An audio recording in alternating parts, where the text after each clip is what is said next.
इस देश को गौरवशाली संविधान के निर्माता, संविधान देने वाले, करोड़ों करोड़ मसीहों, दलितों के मसीहा बाबा साहब अम्बेडकर को कोटि कोटि नमन करते हुए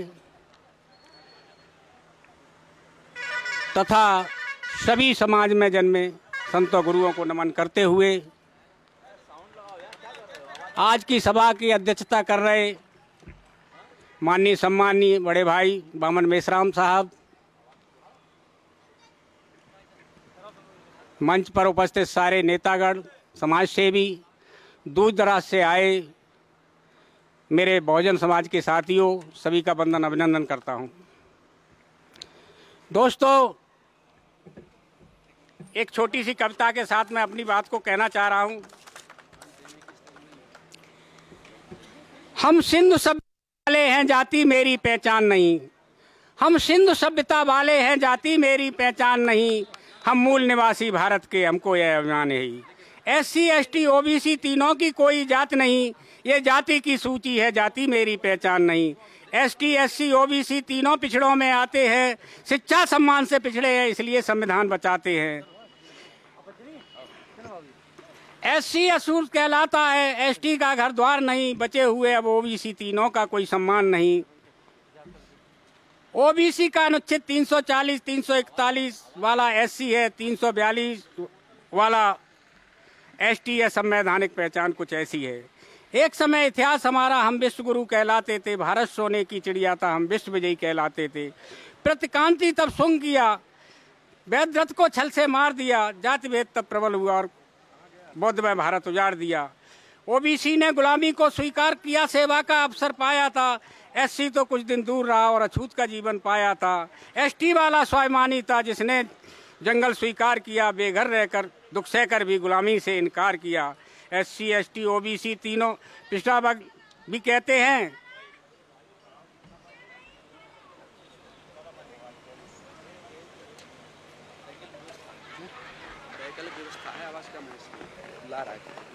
अच्छा अच्छा अच्छा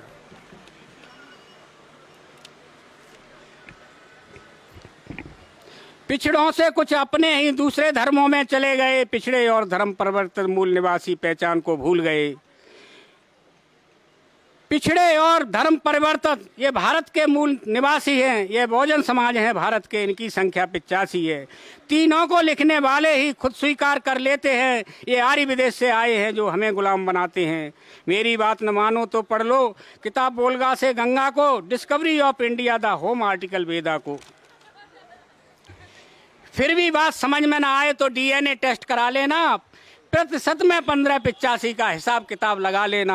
आओ लिख दो दीवालों पर, शासक अब हमको बनना है, गुलामी का एहसास करा के आंदोलन हमको करना है। यह बात समझ में आए तो अपनों को जाके बता देना और 6743 जातियों को बहुजन समाज बना देना, बहुजन समाज बना देना। दोस्तों, आज भारत मुक्ति मोर्चा, बहुजन क्रांति मोर्चा, माननीय मेश्राम साहब ने जो EVM भंडाफोड़ राष्ट्रव्यापी परिवर्तन यात्रा चल रही है, पूरे देश में चल रही है, महान समतावादी पार्टी उसका जहां समर्थन करती है और पूरी यात्रा में शामिल रहेगी। दोस्तों, EVM के साथ साथ इस देश में एक और बहुत बड़ी बीमारी है, हिंदू मुस्लिम की। ये बीमारी बहुत खत्म होनी चाहिए और ये विचारों से खत्म की जा सकती है। सदियों से इस देश में विचारधारा की लड़ाई रही है। हमारे महापुरुषों ने ये लड़ाई विचारधारा की लड़ी, समतावादी विचारधारा, विषमतावादी विचारधारा। और आज जो झगड़ा है इस देश में, बाबा साहब के संविधान को लेके और मनु के विधान को लेके एक बहुत बड़ा झगड़ा है इस देश में। और जब तक इस देश में मनु का विधान रहा तो जातगत लोग पैदा होते रहे। काची घर में काची, गडरिया घर में गडरिया, चमारे घर में चमार, अहीर घर में अहीर, पासी घर में पासी, कश्यप घर में कश्यप, निषाद घर में निषाद, लोधी घर में लोधी। इस तरह से जातियों में लोग पैदा होते रहे। और जैसे ही बाबा साहब का संविधान इस देश में लागू हुआ तो लोधी के घर में मुख्यमंत्री बनने लगे, अहीर के घर में मुख्यमंत्री बनने लगे, चमार के घर में मुख्यमंत्री बनने लगे, कोरी के घर में राष्ट्रपति बनने लगे। तो दोस्तों, बहुत लंबी बात नहीं करना जानता हूं मैं, तो आपको करना है कि मनु का विधान मानना है या देश का संविधान मानना है, ये आपको तय करना है। आज हमारी माताएं बहनें बैठी हैं, किसी भी धर्म ने, मैं डंके की चोट पर कह सकता हूं, न तो इस्लाम ने कभी महिला को मौलाना बनाया, न किसी हिंदू मैथोलॉजी के मंदिर ने किसी महिला को पुजारी बनाया, न किसी ईसाई ने पादरी बनाया, लेकिन इस देश की महिला मुख्यमंत्री बनी है, प्रधानमंत्री बनी है, राष्ट्रपति बनी है, डीएम बनी है, एसपी बनी है, सुप्रीम कोर्ट की जज बनी है, हाई कोर्ट की जज बनी है। ये किसकी ताकत है? महिलाओं से पूछना चाहता हूं। ये संविधान की ताकत है, किसी धर्म की ताकत नहीं है। तो महिलाओं से भी मेरा अनुरोध है, जरा संविधान को पढ़ के देखें। दोस्तों, हमको 5 आर्टिकल पर काम करना चाहिए। राजनीति बहुत बड़ा सेक्टर है, वो मास्टर चाबी है, और माननीय बेसराम साहब बैठे हैं, इनके सानिध्य में हम काम करेंगे। महान समतावादी पार्टी निर्देशक जो देंगे वो काम करेंगे। एक कविता और कहता हूं, समय बहुत कम है, साहब बोलेंगे, समझाएंगे आपको, बस 2 मिनट। मनुवाद का पीछा छोड़ो जिसको हमने पाला है, विद्याओं से दूर हटा पहनाई कंठी माला है। मनुवाद का पीछा छोड़ो जिसको हमने पाला है, विद्याओं से दूर हटा पहनाई कंठी माला है। जिनके पुरखे चीन रूस में प्रवचन करने जाते थे, विद्याओं के चमत्कार से विश्व गुरु कहलाते थे। तक्षशिला, विक्रमाशिला, नालंदा देखो लाखों बच्चे पढ़ने जाते थे।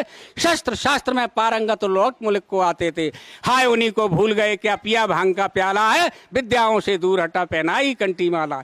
चंद्रगुप्त को भूल गए हम जब परिवर्तन आया था, चंद्रगुप्त को भूल गए हम जब परिवर्तन आया था। काबुल और कंधार में जा जिन्होंने झंडा फहराया था। फाइयान ने जिसका वर्णन चीन में जाए सुनाया था। शैल्यूकस की लड़की भी आई, फिलिप्स को मार भगाया था। ऐसों को जो छोटा बताते, ऐसों को जो शूद्र बताते, उनकी आंख में जाला है, विद्याओं से दूर हटा पहनाई कंठी। अशोक जैसे सम्राट की याद नहीं सताती है, अशोक जैसे सम्राट की याद नहीं सताती है, जिनके अभिलेखों को पढ़कर नई चेतना आती है। रुपया ऊपर लाट को देखो किसकी याद दिलाती है, हमको शर्म जरा नहीं आती क्या पत्थर की छाती है। लंका और जापान आदि में बुद्ध ने किया उजाला है, विद्याओं से दूर हटा पहनाई कंठी माला है। राष्ट्रपिता ज्योतिराव फुले को अब तक आप नहीं जाने, शिक्षा के थे द्वार खोल दिए, बदल दिए ताने बाने। शिक्षित होकर लाखों हिंसा बने बुद्ध के दीवाने। सुबह हुई अब आंखें खोलो, छोड़ दे कल्पित गाने। इसमें एक बूंद ना पानी, ये तो बादल काला है, विद्याओं से दूर हटा पहनाई कंठी माला। मनुवाद का पीछा छोड़ो जिसको हमने पाला है, विद्याओं से दूर हटा पहना। बौद्ध इंसा को इंसान बनाया, ताबेदारी छुड़वाई। सारे पिछड़े दल तो सोचो किसने मुक्ति दिलवाई। समा जलाई ज्योतिबा राव ने, समा जलाई भीमराव ने, और कर दिया उजाला है, विद्याओं से दूर हटा पहनाई कंठी माला। बौद्ध धर्म की जड़ को सींचा और सरसज बनाया है, ऐसे संविधान को लिखा वोट का हक दिलाया है। बाबा भीम बने न पीएम अब समझ में आया है, अब तो भैया शिक्षित हो गए, मनुवाद क्यों छाया है। गंगा समझिए शाक्या नाया, ये तो गंदा नाला है, विद्याओं से दूर हटा पहनाई कंठी माला है। सारे बहुजन मिलकर जागो भारत नया बनाने को, सारे बहुजन मिलकर जागो भारत नया बनाने को। आता है कैसे इंकलाब बतला दो आज जमाने को। गौरवमय इतिहास तुम्हारा कण कण देता नारा है, और चंद्रगुप्त सम्राट अशोक का ये इतिहास तुम्हारा है, ये इतिहास तुम्हारा है। नमो बुद्धाय, जय भीम, जय मूल निवासी। बहुत बहुत धन्यवाद माननीय डॉक्टर इतवारी लाल साक्य, राष्ट्रीय अध्यक्ष महान समतावादी पार्टी, जिन्होंने मार्गदर्शन किया।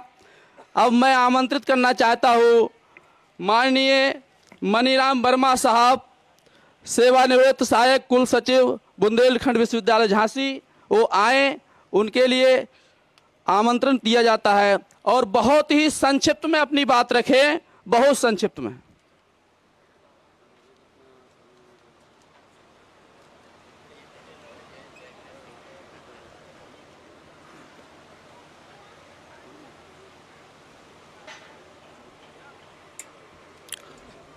साथियों, मैं बहुत संक्षेप में अपनी बात रखने जा रहा हूं।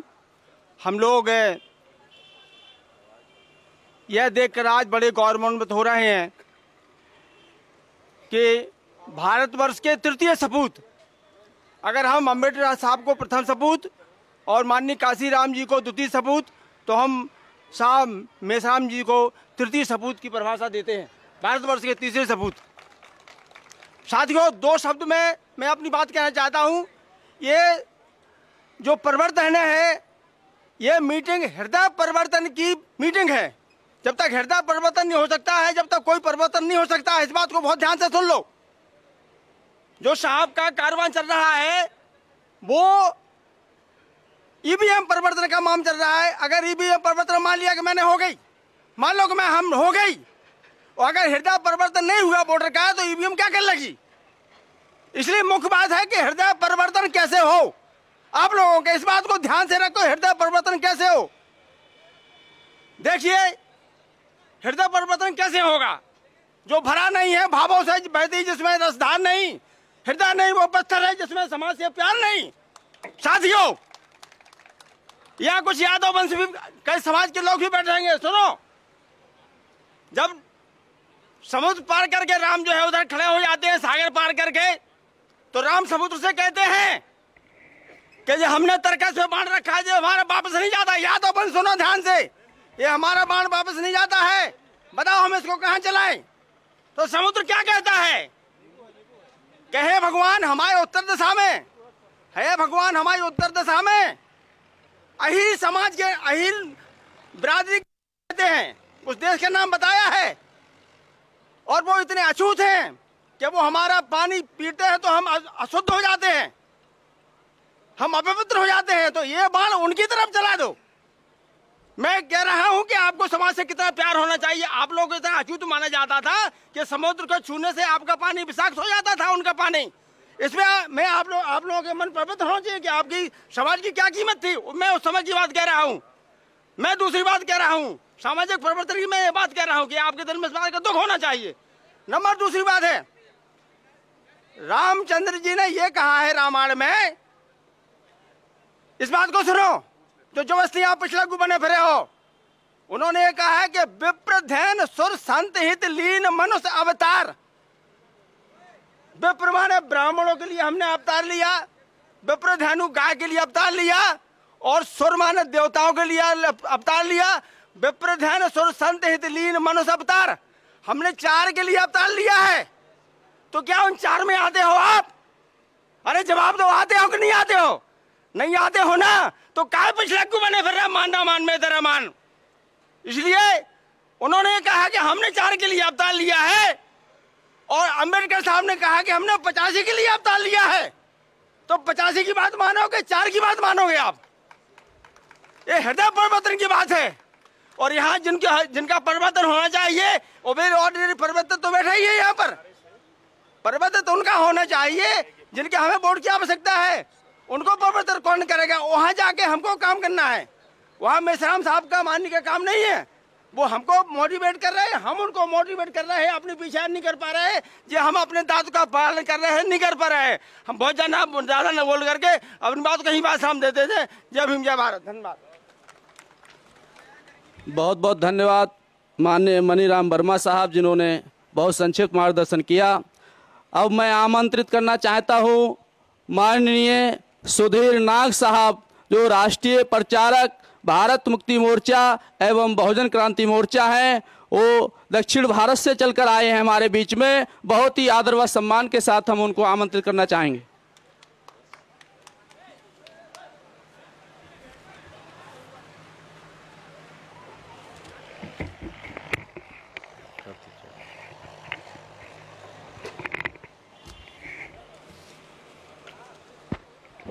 साथियों, आज ईवीएम भंडाफोड़ राष्ट्रव्यापी परिवर्तन यात्रा आपके ज़िले में, झांसी ज़िले में आ पहुंची है।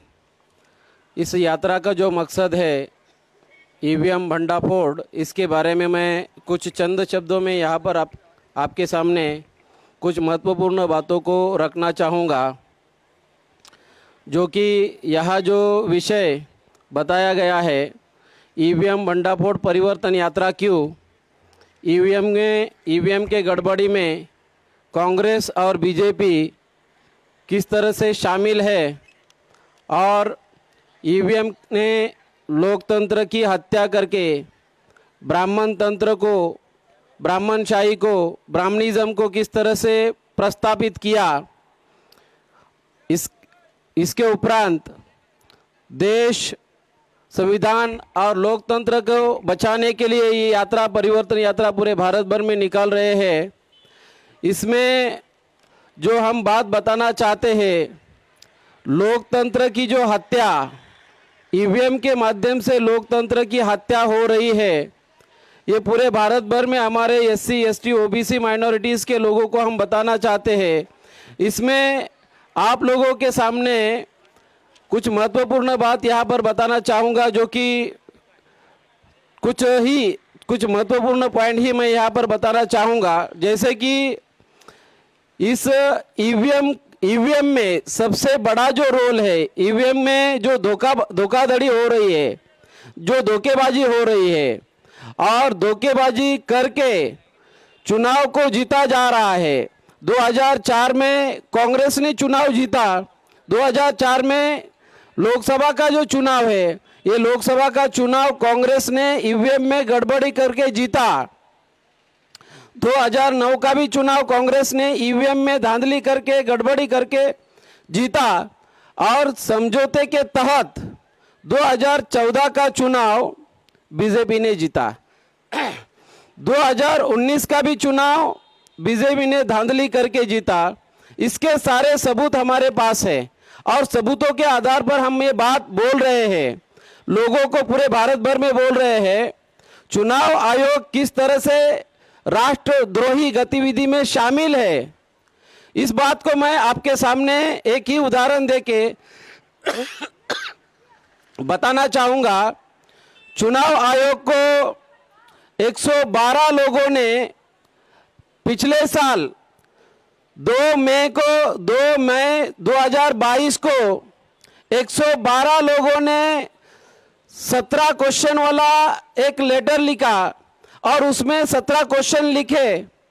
112 लोग कौन थे? वो जो 112 लोग हैं उसमें 44 लोग जो कि एकेडमिशियन है, प्रोफेशनल है, टेक्निकल है। एकेडमिशियन लोग, प्रोफेशनल लोग, टेक्निकल लोग, ऐसे लोगों ने सवाल पूछा। और 68 लोग जो है वो आईएएस ऑफिसर, आईपीएस अधिकारी, रिटायर्ड लोग, जिन लोगों ने इलेक्शन कंडक्ट किया और इलेक्शन के प्रोसेस में उनका लाइफ गया, ऐसे लोगों ने सवाल किया। 17 सवाल किए और उस 17 सवाल के आज तक इलेक्शन कमीशन के द्वारा, उस 17 क्वेश्चन के 17 सवाल के आज तक इलेक्शन कमीशन के द्वारा उसका आज तक उसका आंसर, उसका जवाब इलेक्शन कमीशन ने नहीं दिया। वो 17 सवाल क्या है, उसमें से मैं कुछ ही यहाँ पर 2-3 सवाल आपके सामने रखना चाहूँगा, बताना चाहूँगा। सबसे महत्वपूर्ण बात यह है कि जो ईवीएम है, ये ईवीएम को पेटेंट नहीं है। वर्ल्ड इंटेलेक्चुअल प्रॉपर्टी ऑर्गेनाइजेशन के द्वारा जो पेटेंट दिया जाता है, पेटेंट देने से क्या होता है, तो ये विश्वसनीय है, ट्रस्टवर्थी है, योग्य है, ये मशीन योग्य है, ट्रस्टवर्थी है, योग्य इलेक्शन के लिए ये अच्छी है, ऐसा कहा जा सकता है। मगर वर्ल्ड इंटेलेक्चुअल प्रॉपर्टी ऑर्गेनाइजेशन के द्वारा इसको, ईवीएम मशीन को पेटेंट मिला नहीं है। एक तो ये बात। दूसरी बात ये है कि जो वीवीपीएटी मशीन है, वो वीवीपीएटी मशीन को भी पेटेंट नहीं है। अभी तीसरा जो इसमें जो एक महत्वपूर्ण क्वेश्चन है, उसमें क्वेश्चन करने वाले जो लोग हैं, आईएएस ऑफिसर लोग हैं, और वो ये पूछ रहे हैं, इलेक्शन कमीशन को वो पूछ रहे हैं कि क्या इस वीवीपीएटी मशीन में क्या आप चिप यूज कर रहे हो। एक तो ईवीएम मशीन में चिप यूज की जाती है, मेमोरी चिप यूज की जाती है, और वो मेमोरी चिप जो चिप यूज की जाती है वो बाहर के कंट्री से खरीदी जाती है। उसका कॉन्ट्रैक्ट इंडिया में एक जो सुमित्रा महाजन है उसके लड़के के पास उसका कॉन्ट्रैक्ट है। तो आपको ये बात मैं यहाँ से बताना चाहता हूँ कि वीवीपीएटी मशीन में चिप है, ऐसा सवाल 112 लोगों ने किया। क्या वीवीपीएटी मशीन में चिप है?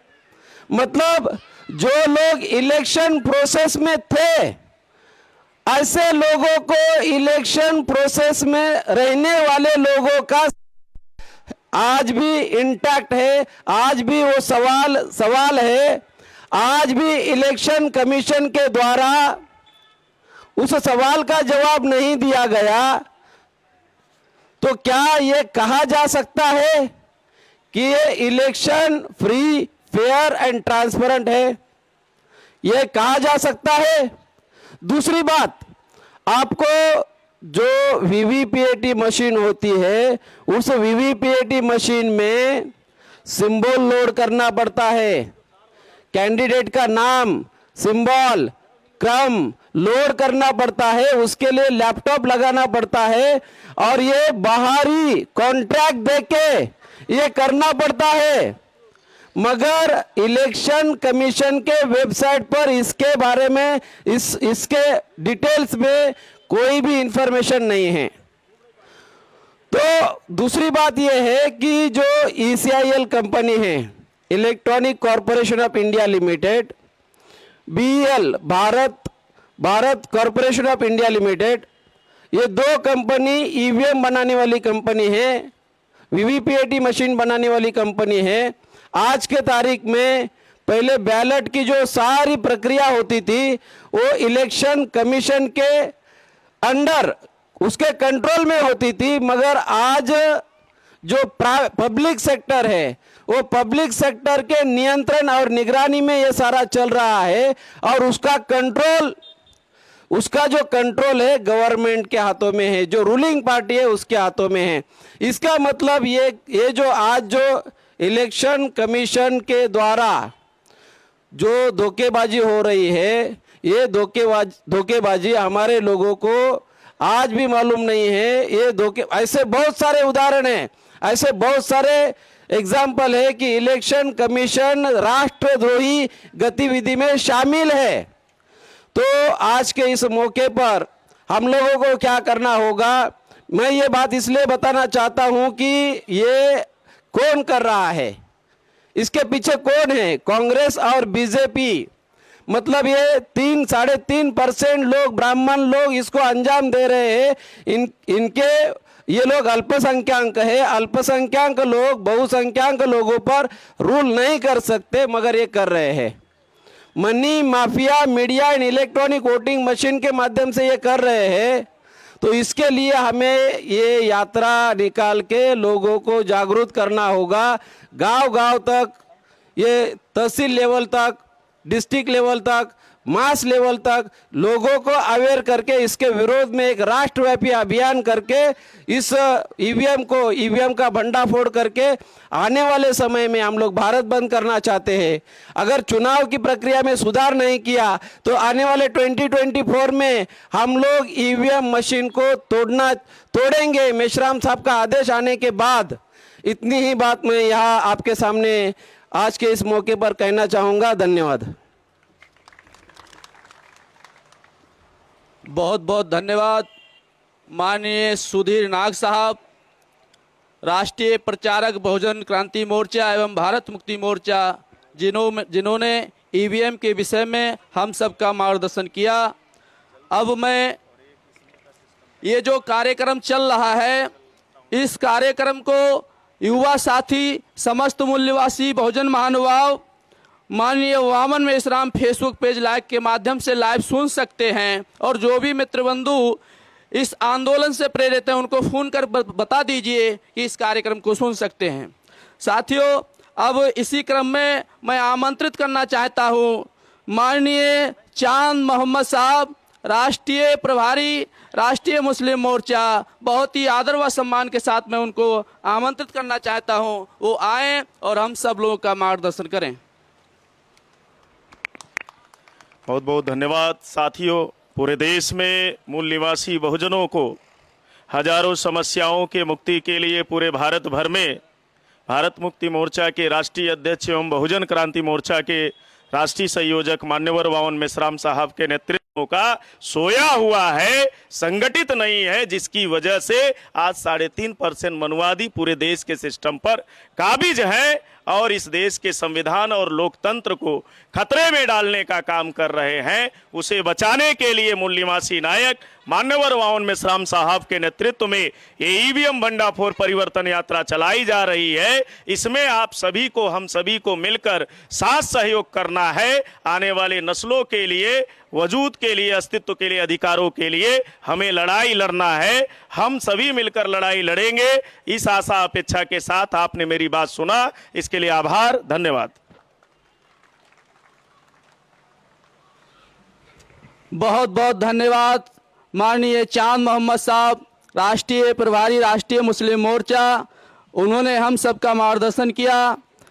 अब मैं बिना विलंब के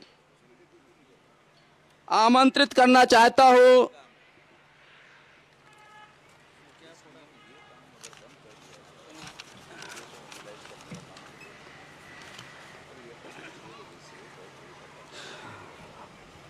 भगवंतपुरा के मूल निवासियों, मैदाने जंग में आ जाओ।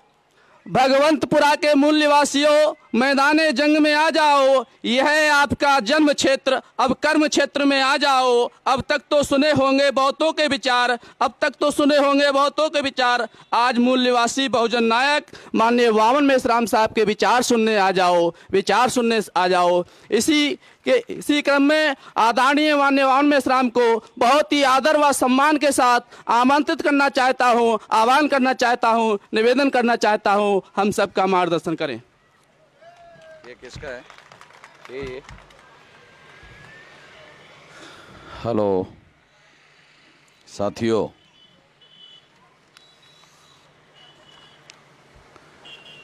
आज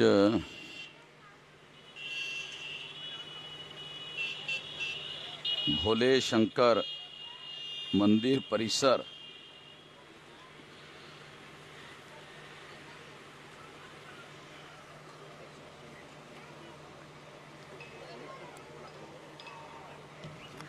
भोले शंकर मंदिर परिषद मऊ रानीपुर रोड भगवंतपुरा झांसी, यहाँ पर जो कार्यक्रम हो रहा है भारत मुक्ति मोर्चा के द्वारा, बहुजन क्रांति मोर्चा के द्वारा, ये ईवीएम भंडाफोड़ परिवर्तन यात्रा का कार्यक्रम है। साथियों,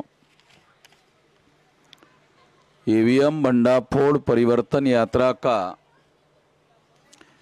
जो कार्यक्रम चल रहा है वो कार्यक्रम 21 फरवरी 2023 से इसको शुरू किया गया और 21 फरवरी 2024 तक, यानी साल भर चलेगा, 365 दिन तक चलेगा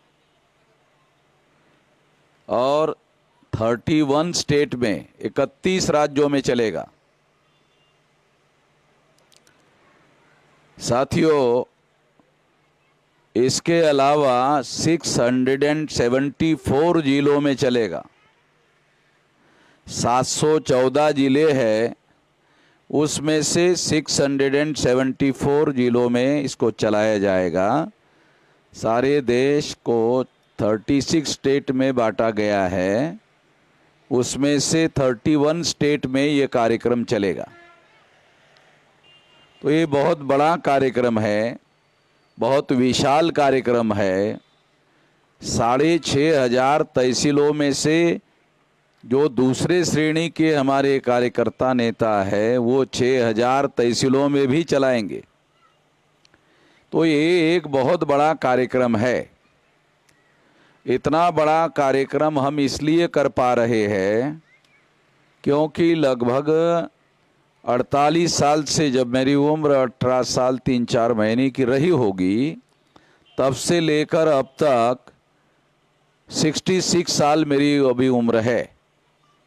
तो इतनी लंबी उम्र में 48 साल का समय हमने इस काम में, इस संगठन शक्ति को निर्माण करने के काम में लगाया और इस वजह से इतना बड़ा संगठन निर्माण हुआ जिसके आधार पर ये कार्यक्रम सारे देश भर में चलाया जा रहा है। दूसरी बात मैं आप लोगों को कहना चाहता हूं कि ईवीएम मशीन भंडाफोड़ परिवर्तन यात्रा हम लोग क्यों चला रहे हैं, इसको जानना भी बहुत ज़्यादा ज़रूरी है। क्यों चला रहे हैं उसका सबसे बड़ा कारण ये है कि ये कॉपी मैं आप लोगों को दिखा रहा हूं, ये सुप्रीम कोर्ट के जजमेंट की कॉपी है और सुप्रीम कोर्ट ने निर्णय दिया है कि ईवीएम मशीन के द्वारा फ्री, फेयर एंड ट्रांसपेरेंट चुनाव नहीं हो सकता। फ्री यानी भ्रष्टाचार मुक्त चुनाव नहीं हो सकता, फेयर यानी निष्पक्ष चुनाव नहीं हो सकता, ट्रांसपेरेंट यानी पारदर्शी चुनाव नहीं हो सकता। ये तीनों शब्दों को मिलाकर अगर एक शब्द बनाया जाए तो बनाया जा सकता है कि ईवीएम मशीन के द्वारा घोटाला करके चुनाव कराए जा रहे हैं। ये सुप्रीम कोर्ट का कहना है और सुप्रीम कोर्ट ने ये जो कहा वो सारे सबूतों को छानबीन करने के बाद कहा। आप में से बहुसंख्यक लोगों को ये जानकारी शायद नहीं होगी कि सुप्रीम कोर्ट क्या है। सुप्रीम कोर्ट भारत के संविधान के द्वारा निर्माण की हुई सबसे बड़ी अदालत है, उसके ऊपर कोई अदालत नहीं है। आपके यहाँ तहसील में मजिस्ट्रेट बैठता होगा तो वो जब कोई फैसला करता है तो उसका फैसला जिले में जाकर बदल सकता है, कभी कभी ऐसा होता है, मगर सुप्रीम कोर्ट का दिया हुआ फैसला नहीं बदल सकता। क्यों? क्योंकि सुप्रीम कोर्ट के ऊपर कोई कोर्ट नहीं है, ये सबसे बड़ी अदालत है और ये सबसे बड़ी अदालत के द्वारा दिया हुआ फैसला है कि ईवीएम मशीन के द्वारा ईमानदारी से चुनाव नहीं हो सकता। अगर बहुत आसान भाषा में कहा जाए तो ईवीएम मशीन आपके वोटों की चोरी कर रही है और अगर एक बात और कहा जाए कि आपने अगर राम नारायण को वोट दिया तो आपका वोट राम नारायण के नाम पर जमा नहीं होता है और राम प्रसाद के नाम पर चला जाता है। इसका मतलब यह है कि आप जिसको चुनना चाहते हैं वो चुनकर नहीं आता, जिसको चुनना नहीं चाहते वही चुनकर आता है। ये ईवीएम मशीन का चमत्कार है जिसे लोकतंत्र कहा जाता है। क्यों कहा जाता है? आप लोग चुनते थे इसलिए लोकतंत्र। आप लोग हो और आप चुनते थे इसलिए इसको लोकतंत्र कहा जाता था। अब क्या हो रहा है? ईवीएम चुन रही है, लोकतंत्र खत्म हो गया, ईवीएम तंत्र आ गया। पहले जब आप विधायक को और सांसद को करेंगे, आपको क्यों पूछेंगे? तो ये निर्णय सुप्रीम कोर्ट के द्वारा दिया गया कि ईवीएम मशीन के द्वारा ईमानदारी से चुनाव नहीं हो सकता, इसलिए ये सुप्रीम कोर्ट के जजमेंट की कॉपी लेकर के मैं ये चल रहा हूं कि ये सुप्रीम कोर्ट कह रहा है। दूसरी बात, ये निर्णय कब दिया? 8 अक्टूबर 2013 को। अब कौन सा साल चल रहा है? 2023। कितने साल हो गए? 10 साल। 10 साल हो गए मगर आपको पता ही नहीं। ये सुप्रीम कोर्ट ने इतना बड़ा फैसला दिया और 10 साल हो गया फिर भी आपको पता नहीं है। क्यों नहीं है? अखबार वालों ने खबर ही नहीं छापी, टीवी वालों ने खबर ही नहीं दी, तो आपको मालूम कैसे होगा कि आपके वोटों की चोरी हो रही है? आपके घर में चोरी होती है तो आप चौकी में जाकर के एफआईआर करते हो। ये तो 13.5 लाख मशीनों में चोरी हो रही है। हम ऐसा कह सकते हैं कि 13.5 लाख घरों में चोरी हो रही है। एक घर में चोरी होती है तो एफआईआर होता है। ये तो 13.5 लाख ईवीएम मशीन में चोरी हो रही है, आपके वोटों की चोरी हो रही है, फिर भी कुछ नहीं हो रहा देश में। क्यों नहीं हो रहा है? क्योंकि आपको जानकारी नहीं है। तो जानकारी देने के लिए ये सारे देश भर में राष्ट्रव्यापी अभियान चलाया जा रहा है।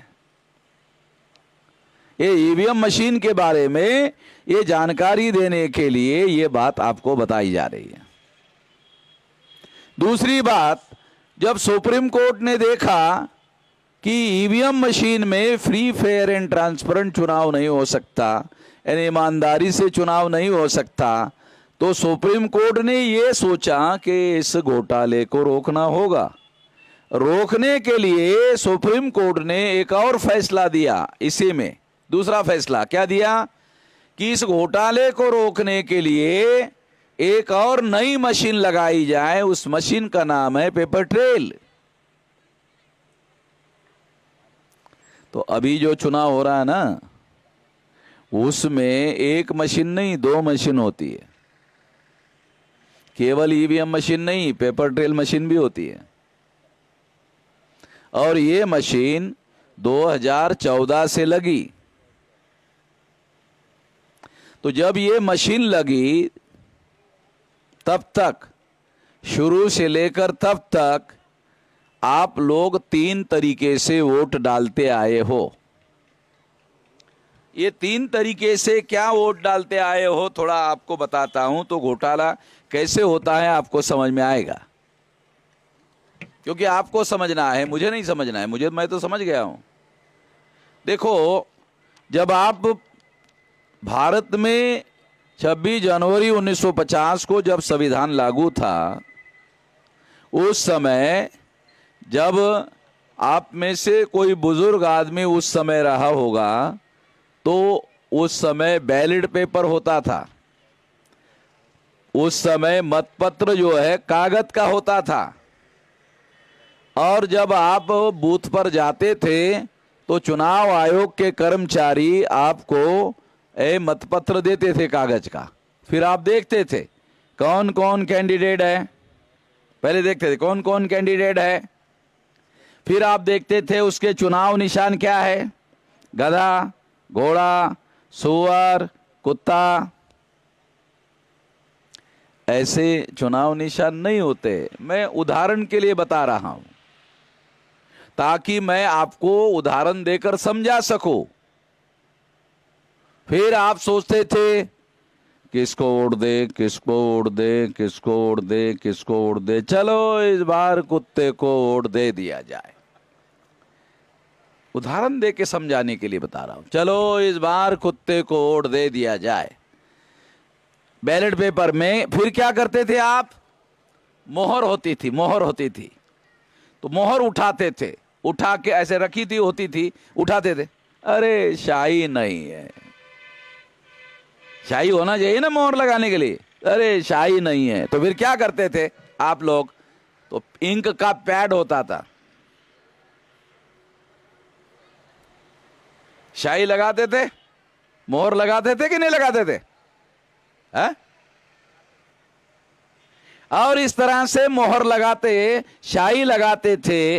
और शाही लगाने के बाद में फिर मोहर जो है वहां लगाते थे। फिर देखते थे कि अच्छा कुत्ता कहाँ है, कहाँ है, कहाँ है, यहाँ है, यहाँ है। फिर वो मोहर जो है एक कुत्ते के निशान पर लगा कर ऐसे दे, बराबर लग गया है। उसके बाद में क्या करते थे? उसको फोल्ड करते थे, ऐसा ऐसा फोल्ड करते। अरे बड़ा हो गया है, थोड़ा छोटा करना होगा। फिर ऐसा और छोटा करते थे, फिर और छोटा करते थे, और छोटा करने के बाद बैलेट बॉक्स में डाल देते थे। ये होता था। अब ये बैलेट पेपर खत्म हो गया। अब क्या हुआ? ईवीएम मशीन आ गई। अब ईवीएम मशीन में वोट डालने के लिए गए, और डालने के लिए गए, और जाने के बाद आपने क्या किया? बटन दबाया। आपने जाने के बाद बटन दबाया। बटन दबाने के बाद में आपने देखा, मान लो आपने कमल के फूल पर बटन दबाया, हाथी का दबाया, साइकिल का दबाया, पंजे का दबाया, जिस किसी का भी दबाया, तो मोहर लगा हुआ निशान दिखना चाहिए ना। तो 2004-2009 में जो ईवीएम मशीन होती थी वो आंखों से दिखाई नहीं देता था। बैलेट पेपर पर जब आपको दिखाई नहीं देता था तो आप चश्मा लगा कर देखते थे कि साला लगा कि नहीं लगा। मैं कुत्ते को लगाना चाहता था, लगा कि नहीं लगा, देखते थे।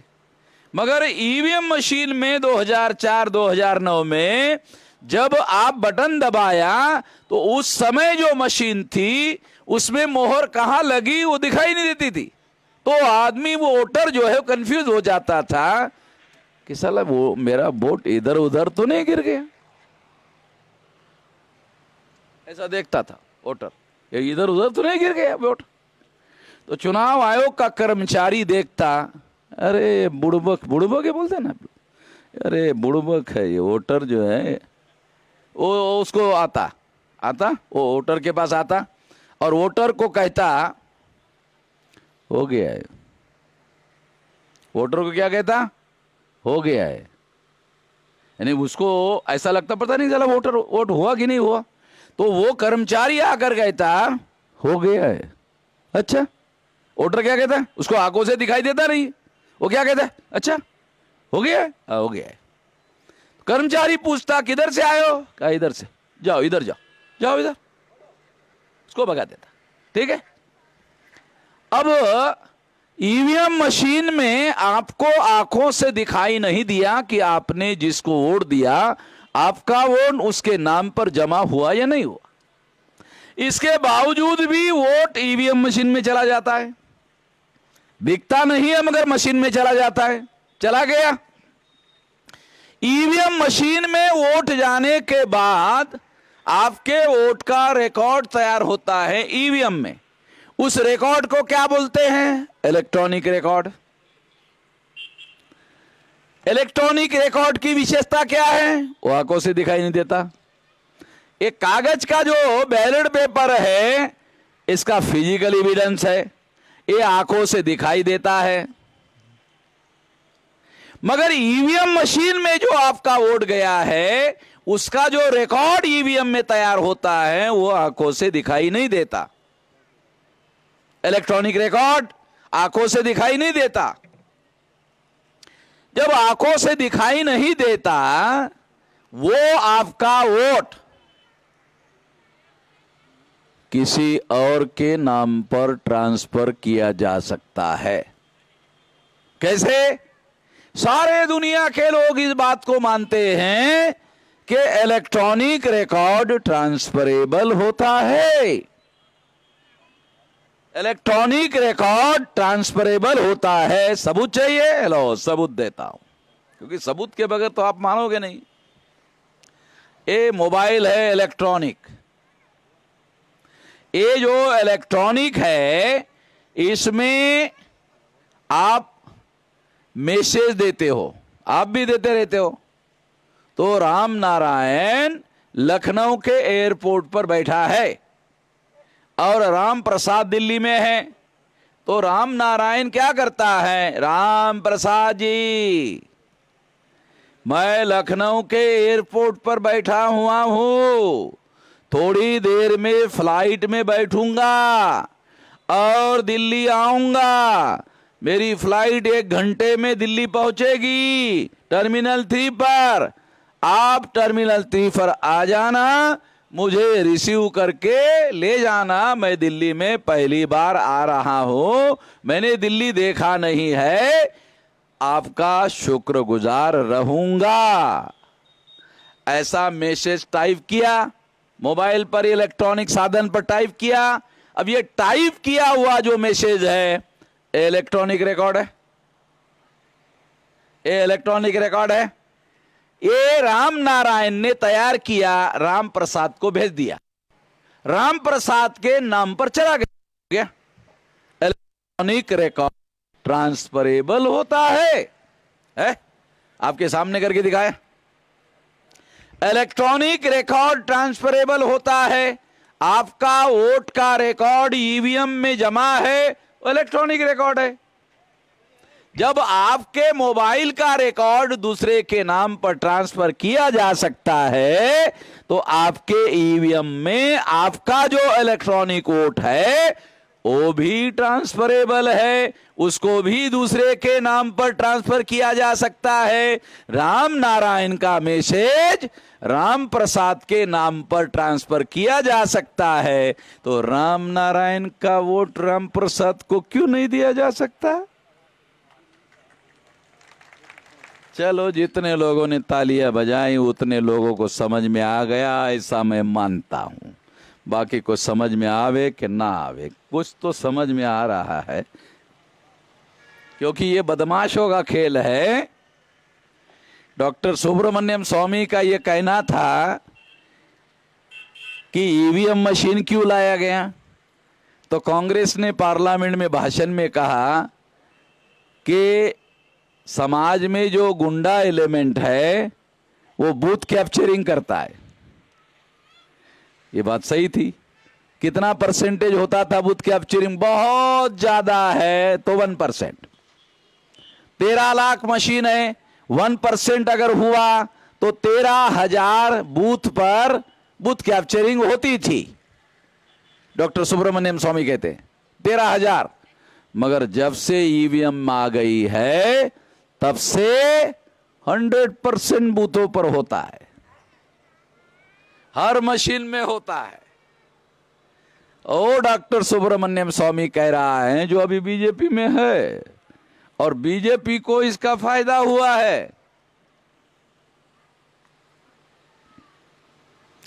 तो ईवीएम मशीन के अंदर इलेक्ट्रॉनिक रिकॉर्ड ट्रांसफरेबल होता है, उसको रोकने के लिए सुप्रीम कोर्ट ने पेपर ट्रेल मशीन लगाया। पेपर ट्रेल मशीन लगाया तो क्या होता है वो भी आपको बता देता हूं।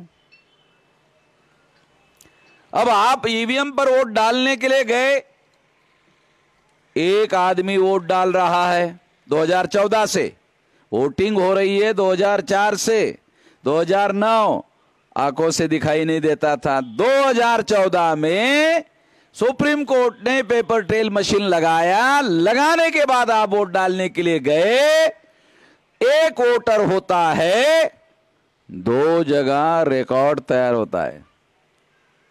वोटर 1, रिकॉर्ड 2 जगह। एक रिकॉर्ड ईवीएम मशीन में, एक रिकॉर्ड पेपर ट्रेल में।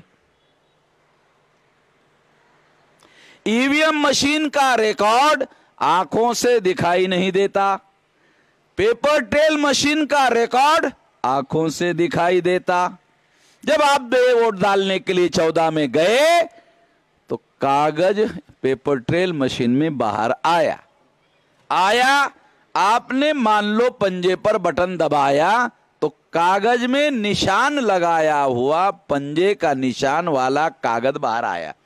आपने आंखों से देखा, हाँ मैंने पंजे पर बटन दबाया, बराबर है, लगा हुआ है। 7 सेकंड रुकता है। ये 14 से शुरू हुआ, 7 सेकंड कागज रुकता है। रुकने के बाद 7 सेकंड समाप्त हो गए, कागज आगे सरक कर कट कर बैलेट बॉक्स में गिर जाता है। जैसे बैलेट बॉक्स में गिर जाता है, बैलेट बॉक्स में गिरने के बाद में वोटिंग प्रक्रिया पूरी हो जाती है। इसका मतलब है ईवीएम मशीन में आपका वोट जमा हो गया, पेपर ट्रेल मशीन में भी आपका वोट जमा हो गया। ईवीएम मशीन में इलेक्ट्रॉनिक रिकॉर्ड जमा हो गया, आंखों से दिखाई नहीं दे रहा, और पेपर ट्रेल मशीन में कागज का टुकड़ा कटकर गिर गया। अब राम नारायण और राम प्रसाद चुनाव लड़ रहे हैं, काउंटिंग हुआ, राम नारायण चुनाव हार गए।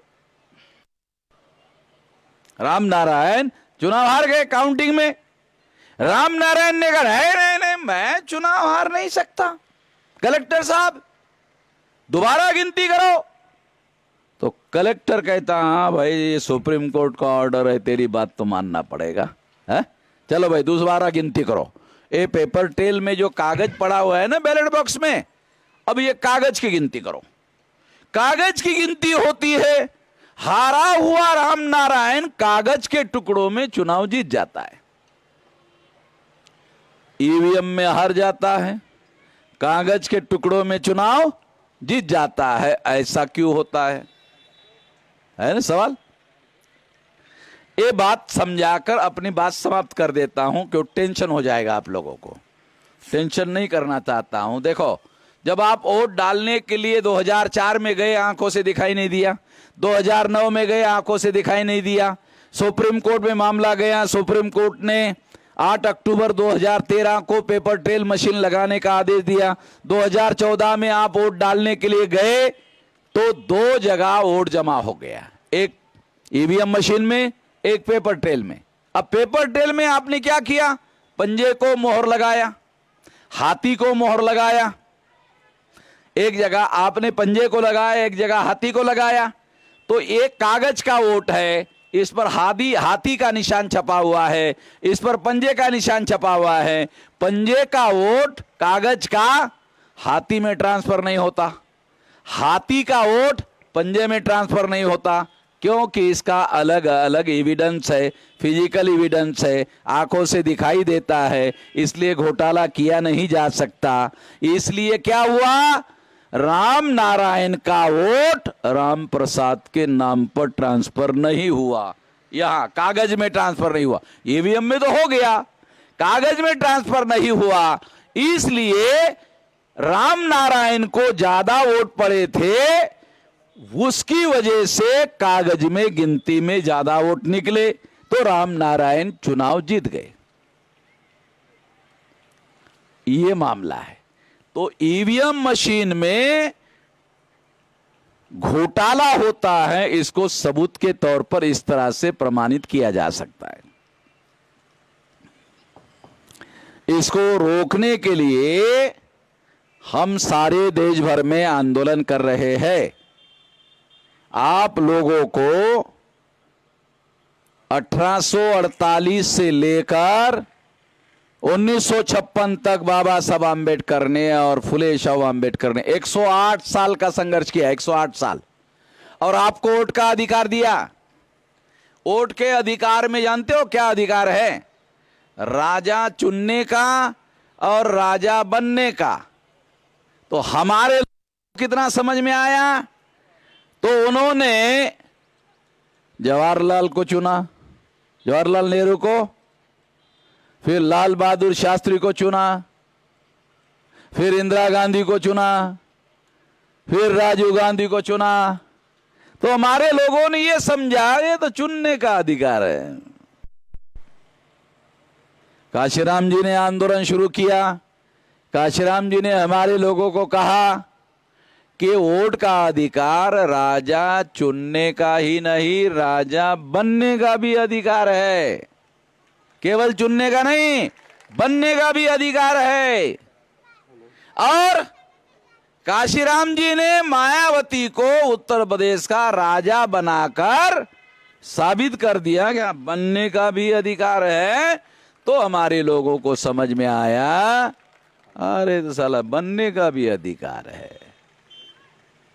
काशीराम जी के आने के बाद हमारे लोगों को समझ में आया कि केवल राजा चुनने का अधिकार नहीं, राजा बनने का भी अधिकार है। मगर ईवीएम मशीन में राजा बनने का अधिकार आपका खत्म हो गया, और ईवीएम मशीन ने आप लोगों को भिखारी बनाने का काम किया।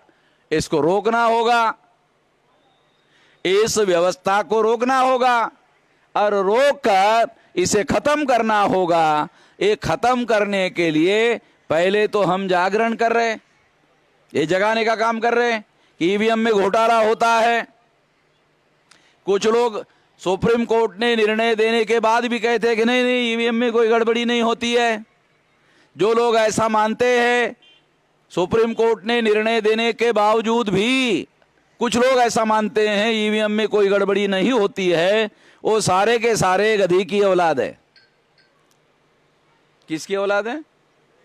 गधे की औलाद है। सुप्रीम कोर्ट ने फैसला देने के बाद भी कुछ हमारे लोग हैं जो ये कहते हैं कि नहीं नहीं ऐसा नहीं होता। उसको पूछो कि सुप्रीम कोर्ट ने तो छानबीन के फैसला दिया, क्या तुमने ईवीएम मशीन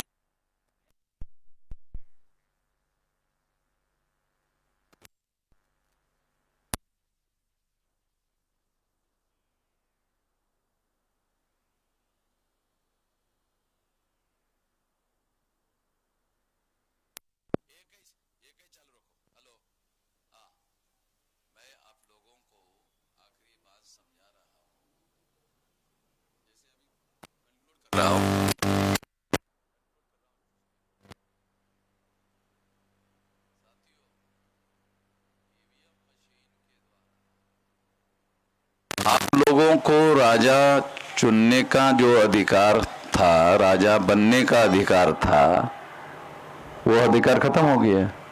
ये अधिकार 108 साल के संघर्ष के बाद हमारे महापुरुष अधिकार देने में कामयाब हुए थे। ये कभी घर बैठे मिला हुआ अधिकार नहीं है। और इस बदौलत हम लोग जब तक काशीराम जी जीवित रहे तो पत्रकारों को ये लिखना पड़ता था कि प्रधानमंत्री पद के लिए काशीराम जी का भी नाम चल रहा है। बने कि नहीं बने बात अलग है उन्हें, मगर उनका भी नाम चल रहा है। तो इसका मतलब ये है कि ये वोट के अधिकार की बदौलत है। अगर आपका वोट का अधिकार अगर खत्म हो गया तो आपको कौन पूछने वाला है? इसलिए हम लोगों ने यह निर्णय किया कि चुनाव आयोग को ईवीएम मशीन में सुधार करने के लिए लिखेंगे। अगर चुनाव आयोग ने नहीं माना तो भारत बंद करेंगे, आप में से कुछ लोगों को जानकारी होगी कि सीए के मुद्दे पर हमने भारत बंद करवाया था और इसकी वजह से सीए का जो कानून है अभी तक लागू नहीं हो पाया। लोग कहते कि नरेंद्र मोदी बहुत शक्तिशाली प्रधानमंत्री, भाई बहुत ताकतवर प्रधानमंत्री है, चलो मान लेते हैं बहुत ताकतवर है, मगर नरेंद्र मोदी का पास किया हुआ कानून वामन मेश्राम ने अभी तक लागू नहीं होने दिया। इसका मतलब है नरेंद्र मोदी अकेला ही ताकतवर नहीं है, थोड़ा थोड़ा वामन मेश्राम भी ताकतवर है। और नरेंद्र मोदी शक्तिशाली प्रधानमंत्री है, उसका पास किया हुआ कानून लागू नहीं होने दिया तो नरेंद्र मोदी से हमारी ताकत ज्यादा है, तभी तो हमने रोका। तो भारत बंद करेंगे, इसके बावजूद भी ईवीएम मशीन के अंदर सुधार करने का काम अगर नहीं किया चुनाव आयोग ने तो 2024 में ईवीएम मशीन फोड़ेंगे, ईवीएम मशीन फोड़ेंगे। पहले मैं ही फोड़ूंगा। हमारा एक आदमी पुणे के पास नगर में उसने मशीन फोड़ दिया। मैंने पूछा अरे अकेले अकेले क्यों फोड़ा भाई, 15 लाख जगह फोड़ना है, अकेले अकेले फोड़ने से क्या होगा है, क्यों फोड़ा? कहा कि आपने 2022 में कहा 24 में फोड़ेंगे, तो इतना मेरे से रहा नहीं गया, इतना देरी से फोड़ेंगे, तो मेरे से रहा नहीं गया, मौका मिल गया, साला फोड़ दिया। तो मैंने फिर क्या हुआ, का FIR हो गया। अब फिर क्या हुआ? पुलिस वाले धर के लेके गए। अच्छा, फिर क्या हुआ? जमानत हो गई। फिर क्या हुआ? केस चला। फिर क्या हुआ? ये जज ने पूछा ये क्यों फोड़ा? तो क्या कहा कि मैंने आपका नाम लिया। यार मेरा नाम ले लिया, आपका नाम ले लिया। कि वामन मेश्राम ने कहा क्या कहा? कि सुप्रीम कोर्ट ने कहा था ईमानदारी से चुनाव नहीं होता। का ये कागज तुमको किसने दिया? का वामन मेश्राम ने दिया। ये कौन से भाषा में लिखा होगा? अंग्रेजी में। तो वो अंग्रेजी पढ़ते हो क्या? मैं बिल्कुल नहीं जानता हूँ अंग्रेजी। अच्छा, तो वो वामन मेश्राम ने कहा इसमें सबूत है। अच्छा, मेरे पास ले आओ। जज के पास दिया। जज ने देखा सुप्रीम कोर्ट ने कहा है, चलो छोड़ दो, जाओ घर में जाओ। उसको निर्दोष छोड़ दिया। हमारे आदमी ने अकेले EVM फोड़ा और सुप्रीम कोर्ट का नाम लिया तो उसको निर्दोष छोड़ दिया। हम लोग अगर चुनाव आयोग नहीं मानेगा तो 2024 के चुनाव में लगभग 15 लाख बूथ रहने वाले हैं, तो 15 लाख बूथ पर मशीन फोड़ेंगे। 15 लाख बूथ पर। और जब फोड़ेंगे तो ये चुनाव स्थगित हो जाएगा। भारत सरकार और चुनाव आयोग बैठकर सोचेगी कि लोगों का EVM पर भरोसा नहीं रहा है। अभी आपने सोशल मीडिया में कर्नाटक में फोड़ा कि नहीं है? नौजवान लोगों ने फोड़ा कि नहीं कर्नाटक में? तो वो अभी मेरी बीमारी वहां भी पहुंच गई है। ये जो बीमारी में फैला रहा हो ना सारे देश भर में फोड़ने वाली, वहां भी पहुंची है। अभी 4-5 स्टेट में होने वाला है, वहां भी फोड़तोड़ होने वाली है। मैं नहीं करवा रहा हूं, मगर लोगों को गुस्सा है, चलो EVM हमारे वोटों की चोरी कर रही। तो आने वाले समय में अगर चुनाव आयोग ने ईमानदार EVM मशीन नहीं बनाई तो EVM मशीन लोग फोड़ेंगे। तो क्या ईमानदार मशीन अगर चुनाव आयोग ने नहीं लगाई तो EVM फोड़ने